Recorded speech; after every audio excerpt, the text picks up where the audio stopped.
welcome to this week's Fibro section. And this week I'm doing it all about pain relief. So I may have covered several of these things in the past. I'm just arranging my display. Ah, what's that? Can you see that light? Is it that? Ah, it's that. It's my tens machine, hang on. That's better. Okay, so I may have used these things in the past, but it's literally just a little reminder, or there's a couple of new things that I haven't heard of before, so all through research. Some, if there's a buzzing noise, it's a fly in the background. I can't do a lot about that, it's on the window, so let's just ignore the fly. So let's bring out the trusted notepad. Trusted notepad. Pain with fibromyalgia is awful, so trying to relieve it is obviously important. The pain stems from a problem in the way the nervous system processes pain signals. It can strike anywhere in your body, so what can we do to help ease the pain? And that is what is the million-dollar question, isn't it? So pain relievers. Medication is an option to reduce fibro pain, and it's one we all sort of naturally gear towards, don't we? If you've got a headache or if you've got something that hurts, you naturally look for a medical way to relieve it. Your doctor will try various medications until you find one that helps. I have tried pregabalin, gabapentin, amitriptyline, and now I'm on nortriptyline, which seems to be the best one for me out of all of them. But unfortunately, they usually come with side effects. I always take 2 paracetamol plus. Let me just stand that up there a minute. 2 paracetamol plus, like at the start of a flare-up, because these work better than just normal paracetamol. The doctors told me that it's because the plus bit is the caffeine in there. Now I know I tell you in other vlogs to avoid caffeine, but when you're taking your paracetamol, I would always get the plus because the caffeine makes the paracetamol kick in quicker. Therefore it's better to take the plus. Okay, so, and it's hard to get hold of these. These ones have came from Home Bargains recently. Whenever I see them, I pick up 2 packets. That's all you're allowed to buy, isn't it? So definitely invest in some of these. And I know that a lot of people will sneer their nose up to paracetamol because they say that's not going to help, you know, it's just paracetamol. But on my pain management course we were taught that paracetamol is actually one of the most effective painkillers you can have, and I think that paracetamol are very underrated, and I think on their own maybe no, they wouldn't do much, but coupled with anything else it's more of like a backup to your normal medication. So I also take naproxen, 500 milligrams.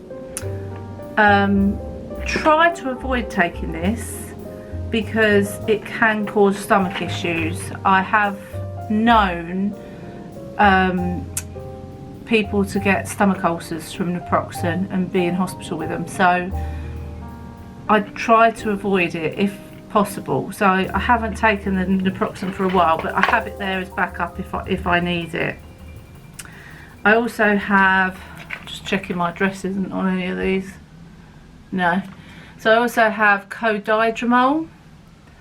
I don't know if you can see that, but codidromol, and also Oromorph. Now this Oromorph, 10 milligrams, was issued in 2017. So I'd pretty much say this is out of date. But I only take, these are called opiates, aren't they? And I only take them if it means staying out of hospital, because they severely constipate me. I don't know if any of you are long time viewers and you remember that not so long ago I had a really bad bladder infection, and they put me on codidromol for, is it codidromol? Yeah, because there's cocodamol and codidromol. This is codidromol. They put me on codidromol for the pain relief, and I couldn't go to the toilet for a week, and that was after about 10 laxatives. So I take these very, very, you know, unless it's a complete emergency, because they do constipate the life out of me. And also on the pain management course, we were taught that the opiates can make your pain worse after a while, so they help at the start, but if you're taking them long term, then it can reverse it and make the pain worse. So which is another reason why I try to avoid them. And they make my skin really itchy. I don't know if anyone else has that effect with opiates, but they make, I feel like my skin, there's things crawling all over my skin. It's horrible. But it's important to work with your GP to find out what is the best treatment for you. Who could spot where Evie is under the footrest? She's just going to hang out there while we do the rest of the vlog. The next one you're all going to roll your eyes at, but it is yoga or exercise. So yoga, although like I say, a lot of you are going to roll your eyes and saying, oh God, not this again, but it does help as an overall pain management treatment. If you were just to do yoga on its own, no, it probably wouldn't help very much. But coupled with all of what I'm talking about and all of the fibro sections that I make, coupled with all that, it is going to help, and it does help. So I'm one that can say, yes, it does help, but you have to stick with it regularly. It increases muscle strength, it teaches relaxation techniques to help with pain. Like I say, I go to seated yoga on a Wednesday, and I love it. We do lots of stretching, we work on our breathing, and if you can't get to a class, there are quite a few seated yoga workouts on YouTube, so definitely go and check them out. Exercise, that lovely word. It increases the brain's production of endorphins, which is the body's natural pain relief. It improves sleep and reduces depression. And I'm not talking about a cardio session for an hour. I'm not talking about going for a run, because to be honest, with fibromyalgia, who the heck can do that? If you can, great. But I don't think many people can. So I'm talking about gentle exercise, like a short walk, swimming or yoga. Start slow and build up. Like I've said, I've made a whole vlog on it, so I'll link it again for you, the exercise vlog. But definitely start slow and build up and listen to your body. So I now work out 4 times a week, and I never in a million years would have thought I could have said that with having fibromyalgia. So it definitely does help me to work out, and I notice when I haven't worked out, my fatigue gets a lot worse. So please just try it, even if you're completely, I can't do anything, it makes it worse. Just try stretching, try something, please, for me, for yourself. Acupuncture. So you may want to try acupuncture for pain relief. It involves needles in areas to promote natural self-healing. I have had it in the past for a back injury, and it did help. It's something that I've been considering trying for a while for my knees, because the osteoarthritis in my knees has got really bad since we've been in the bungalow, because I'm not doing stairs anymore.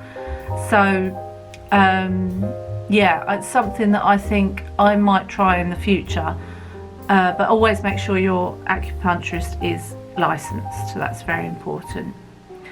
Physical therapy. The techniques aim to improve your range of motion and strengthen your muscles. This can also reduce fibro pain.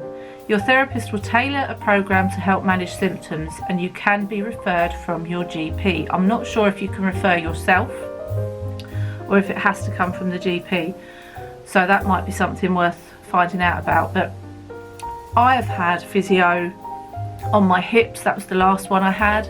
I've had it on my wrists, and I've had it on my hips. And with my hips now, I do the exercises every day. Actually, while I'm brushing my teeth, I have my own workout routine while I brush my teeth.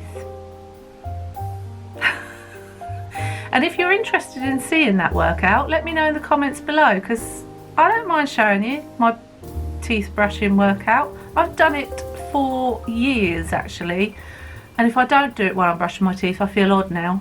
So yeah, I do the hip exercises while I'm brushing my teeth. So it's important to keep all these exercises going. Now this is one I've not heard of. Biofeedback. Have you heard of that? Hang on, my battery's flashing. I need to change it. Right, okay. Back in the room. So biofeedback.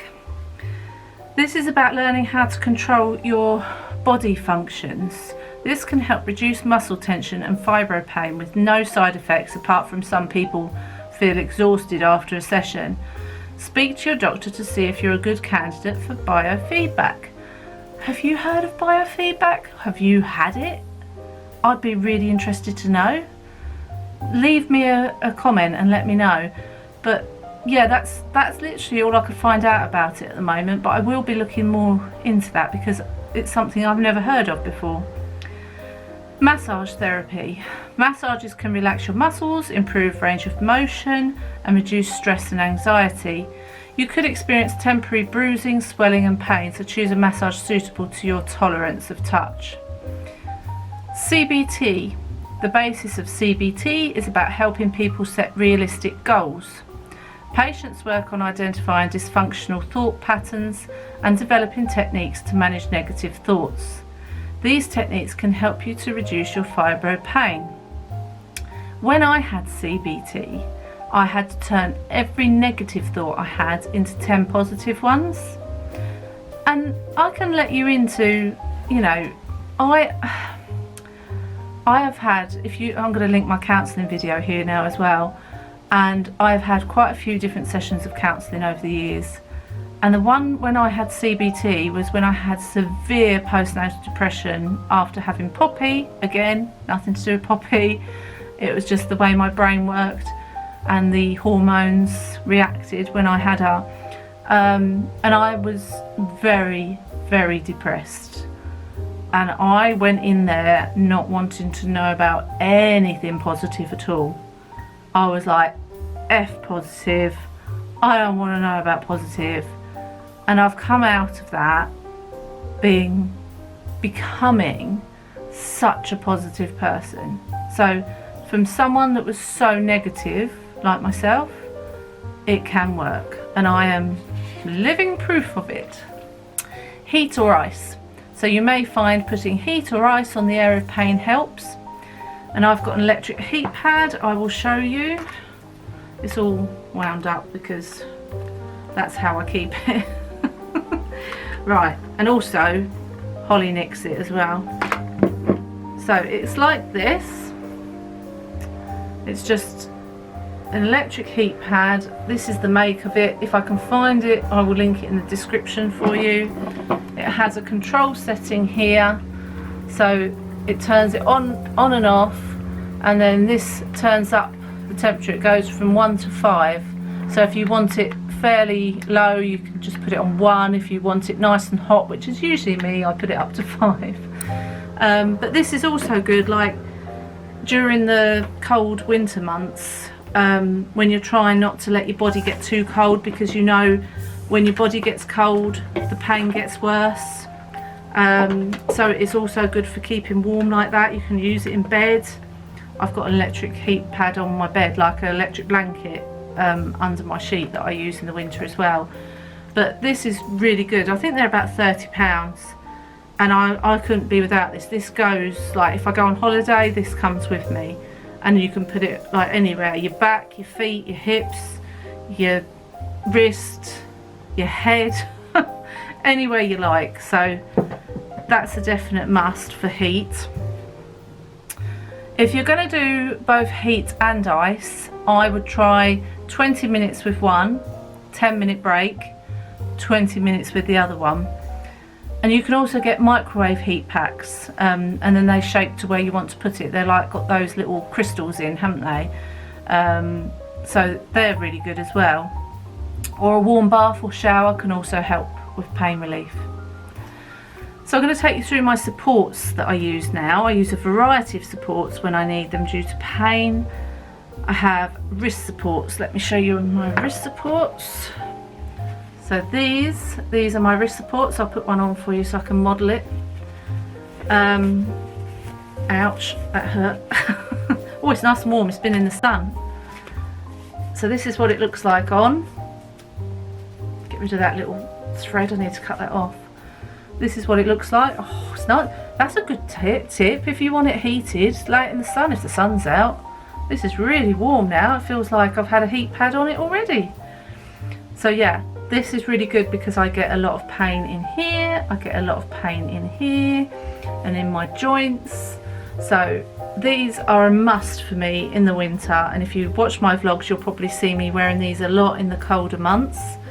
And then if this isn't enough for the really bad pain days, then I have a splint that I can wear over the top of it, and then this stops the movement because the physio gave me one, I think, I can't remember which one, and I think that one the physio gave me and that one I bought, so that I've got one for each hand, so that if it's really bad I can just literally sit there with them both on and not be able to move my hands or wrists. But these ones are about, I think they're $9.99 on Amazon. I've tried out loads of different wrist supports and I find a lot of them hurt in there because they like got a strap or something and it really hurts.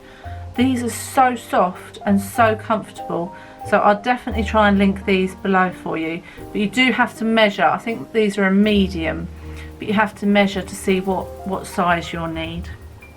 So that's my wrist support. Feet and ankle supports, which are these ones. So obviously I'm not going to put these on now because these are quite tricky to get on and off, but you can see it's like that. So you just pull it on like a sock, and it supports your foot and ankle for when you need it, like to help with the pain. And oh, again, in the winter these are usually on under my socks most of the time, so I've obviously got one for each foot. I will try and link them if I can for you, but again I think you have to measure up for them. You do have to measure to make sure you get the right ones, so you might want some help to do that. So like I say, I find my supports are worth their weight in gold. I love them. They're not going to take the pain away completely, they never do that, but it just feels supported, and it means that maybe I can walk around the house, or the bungalow rather, when normally I wouldn't be able to, or hobble anyway. Right, next one is a TENS machine. So this is my little TENS machine, and the little electrodes that go in with it. So you plug that in, and then these little sticky pads, you put these on the area that hurts.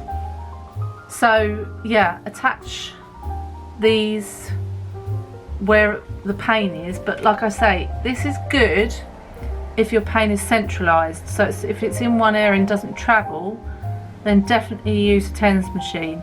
And what happens is, oh, hang on, let me just read out my description.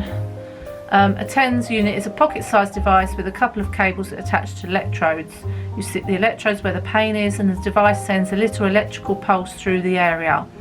Great, like I say, if your pain is in one area, but if it travels, not so good. But sometimes, I don't know about you, but I do get pain in one area, like on and off all day, and it's definitely worth trying, definitely. It's about £30 for a little unit. I'll try and find one on Amazon and link it for you if I can. Right, you've probably seen me mention this one before. It's called Pain Slayer Comforting Balm, and it's by the Motorbikes Cosmetic Company. So I will try and link that in the description for you as well. It does actually smell like Albus oil a bit, you know, like that Vicks smell. Don't know whether that's part of it, whether it has to, but it is quite a strong smell. I can't remember how much this pot was. possibly under £20, but it's really good for centralised pain. So say you've got like a pain in your arm, give it a rub on, and it's very good for that. I find this really good. I also use these natural patches, and the website is on the back at the bottom. I'm going to put that there so you can screenshot it, and then you can see. But these are literally, they're patches that you stick to, again, the same place that's really painful, and I think they contain like mint and things.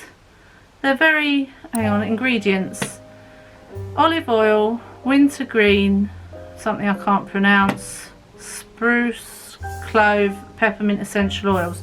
So it's lots of different natural ingredients, but again, they work for me. So if the pain is centralised somewhere and I stick one of these on, it does help.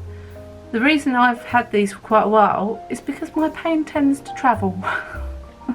So yeah, that's why I haven't used too much of these, but they do help when my pain is in one place. Right, I am going to talk to you now about pain transference. Now, during my counselling, I often had to do something called a body scan, and I want to do it with you now, okay? Because I'm not a counsellor, I'm not trained in any of this, but I'm just trying to help you. So if you want to have a go with this with me now, that's fine. I've done enough of them. So what you've got to do is close your eyes. So get comfy wherever you are, sit and be comfortable. Close your eyes, take some deep breaths.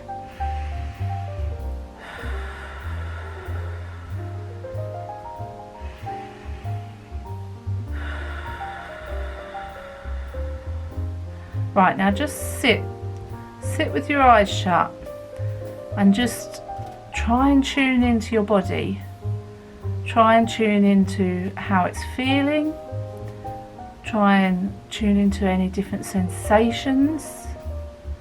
What can you feel? Where does it feel tingly, bubbly, painful? Just do a body scan and just check in with how your body's feeling. And if you want to, you can hang out in that area for a bit and just feel it. It might bring back some sort of emotion to you. It might connect with you in some way. But that's fine, that's all perfectly natural. So for example, now I can feel tingling in my left fingers. A little tingling sensation. I'm just hanging out in there just to see if it's going to bring anything towards the surface. And now it's gone. And the rest of my body feels quite calm at the moment, which is really nice. But if it didn't, I would hang out in that area and just feel it. And sometimes, you can open your eyes now if you've finished your body scan, sometimes the way I feel is I get upset. I've done that before with a counsellor, and I've sat there and the tears have poured down my face, and that might have happened for you now, and that's perfectly okay. That just senses that part of the body that you've gone to and you've tuned into has brought up that emotion, and that's what it's meant to do. That is exactly what it's meant to do. So don't ever worry about that. So that's a body scan. Now, pain transference, it might be the wrong term, because then I looked up pain transference on my phone and it said about pain being in one part of your body when you're thinking of it. So anyway, my version of pain transference might not be what you research, so I wouldn't go start looking into that. I will just explain what mine is. So what I did with my counsellor was, say I was talking to her and say my arm would start hurting, or I'd have really bad pain in my arm, and I'd hold it and she'd say, is that painful? And I'd say yes. And she said, right, now you need to concentrate. Have you got a limb in your body or an area in your body? It can even be in your little finger, the tip of your little finger, anywhere, your nose, your ear, anything that feels good. So for example, I always looked at my other arm and thought, well, my other arm feels fine, you know, it's just this one that's hurting. So she made me look at that other arm.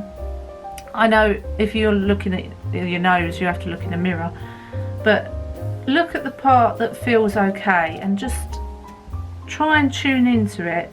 Try and tune your brain away from the pain in that arm and into the calmness of the good limb.